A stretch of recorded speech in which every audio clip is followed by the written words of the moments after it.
नंद बाबा तो कर देने के लिए मथुरा आए थे, उधर ही कंस ने एक आपातकालीन बैठक बुलाई। आपातकालीन बैठक में निर्णय लिया जा रहा था कि ब्रजमंडल में मेरा मारने वाला काल प्रकट हो गया है, उसे कैसे मारा जाए। तब उसी सभा में पूतना आती है। पूतना कहते, कंस भैया क्यों चिंता करते हो, तुम्हारे काल को तो मैं तुरंत मृत्यु के घाट उतार सकती हूँ। तुम कैसे कर सकती हो भाई, जन्म तो उसने अभी लिया है, अभी छोटा सा बालक होगा, और छोटे से बालक को घर से बाहर कोई निकलने नहीं देता है, और किसी के घर में तुम जाओगी तो तुम्हारा विकराल रूप देख करके कोई घर में घुसने भी देगा। पूतना कहती, भैया यहाँ की चिंता ना करो, पॉलिश कर जाऊंगी। बोले अच्छा। पूतना ने कहा, चिंता ना करो, ये कार्य मैं करूंगी। उसी समय पूतना जाती है गोकुल में और घूंघट करके जाने लगी। अब जैसे पूतना आने लगी, घूंघट लगा के ब्रजवासियों ने देखा कि लंबी चौड़ी कौन आ रही है, ऐसी कौन सी सखी है जो इतनी लंबी चौड़ी है, और वो भी घूंघट लगा के, क्योंकि यहाँ तो कोई घूंघट लगा ही नहीं है। तो उससे ग्वाल वालों ने पूछा कि अरे सखी तुम कौन हो। पूतना कहती है, मैं यशोदा की सखी हूँ। अच्छा, तो महलों की तरफ भेज दिया। महलों में यशोदा के पास पहुंची, यशोदा मैया से पूतना कहती है, अरे सखी बधाई हो बधाई। यशोदा मैया विचार करती है, ये कौन सी सखी आ गई इतनी लंबी चौड़ी, और वो भी घूंघट लगा के। यशोदा मैया ने पूछा, सखी तू कौन है, तो को पहचान ना पायो। यशोदा मैया कहती है, देख अपना परिचय तो बता दे। लेकिन पूतना कहती है, अरे यशोदा वो को तू भूल गई दिख है। क्यों क्यों, मैं तुम्हारे बचपन की सहेली पुरोहितानी हूँ, तुमको याद ना है, मैं बचपन में तुम्हारे साथ रहो करती ना, पुरोहितानी, याद करो। यशोदा ने सोचा, बचपन की हमें कहाँ याद रही, हो सके कोई होएगी बचपन की कोई पुरोहितानी हमारी सखी। तो यशोदा मैया ने विश्वास कर लिया। यशोदा मैया ने विचार किया, जब पुरोहितानी आई है तो आशीर्वाद भी दे देगी लाला को, जब तक इनके खाने पीने के ताई का व्यवस्था करे। तो मैया ने कहा, देख बहन, लाला को जब तक तू आशीर्वाद दे, लाला को खिला, जब तक मैं आपके ताई कछु लेके आऊं। यशोदा मैया तो कुछ खाने पीने के लिए लेने गई, तब तक पूतना ने लाला को गोदी में ले लिया। जैसे गोदी में लिया, उसी समय कन्हैया ने अपने नेत्र बंद कर लिए। अब राजा परीक्षित जी कहते हैं सुखदेव जी से, हे गुरुदेव, कन्हैया ने पूतना को देखकर के नेत्र बंद क्यों किए, क्यों।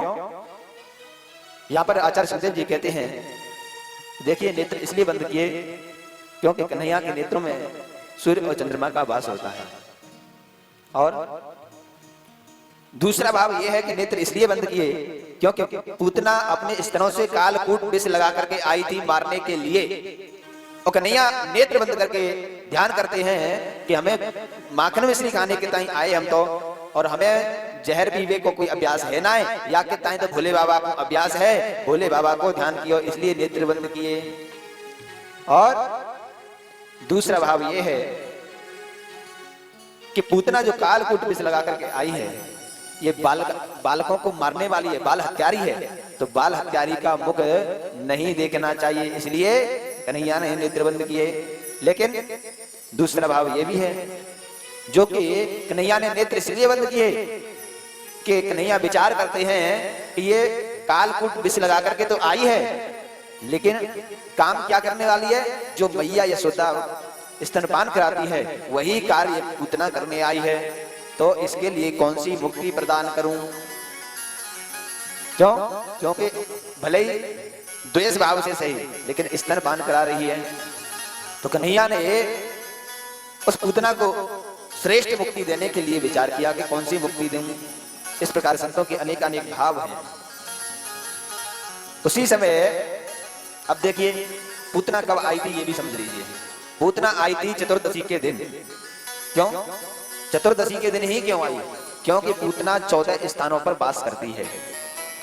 हमारे तुम्हारे 14 स्थानों पर भी पूतना वास करती है। वो कौन से? 10 इंद्रियां, 5 कर्मेंद्रिय, 5 ज्ञानेंद्रिय, मन बुद्धि चित्त अहंकार, ये 14 स्थानों पर पूतना वास करती है। पूतना अर्थात क्या है? पूतना माने अविद्या। इस प्रकार जब पूतना कालकूट विष पान कराने लगी तो कन्हैया ने पहले स्तनपान किए और फिर पूतना के स्तनों को कन्हैया ने पकड़ लिया। अब पूतना कहती है लाला छोड़ छोड़ छोड़। क्यों? क्योंकि पूतना को लगने लगी। कन्हैया ने दूध पान कर लिया, लेकिन अब जब कन्हैया ने जकड़ के पकड़ लिया तो पूतना को दर्द होने लगा। पूतना चिल्लाने लगी, लाला छोड़, लाला छोड़। कन्हैया कहते हैं, मौसी हम एक बार जाकू पकड़ लेना वा, बाकू बिल्कुल ना छोड़े। जाक आई को हम एक बार पकड़ लेवे, वाय बिल्कुल ना छोड़े। पूतना को जब वेदना अधिक होने लगी तो पूतना विचार करती है कि अब ऐसे छोड़ने वालों ना है, अब तो यहाँ से भल्लो में भलाई है।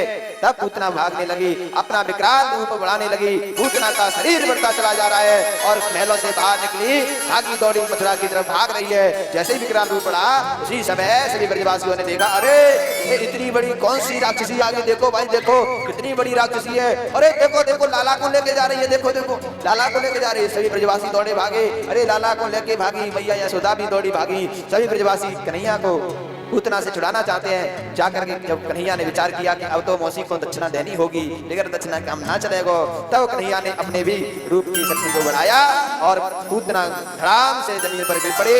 कन्हैया पूतना के छाती पर खेलने लगे और क्रीड़ा करने लगे, तो क्रीड़ा करने लगे। उसी समय सभी ब्रजवासियों ने सिट्टी रख करके पूतना के ऊपर सिट्टी रख करके कन्हैया को उतारो।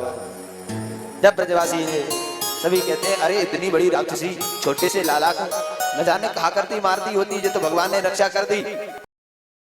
सब्सक्राइब करें आचार्य अश्विनी कृष्णा जी यूट्यूब चैनल को और बेल आइकन दबाएं।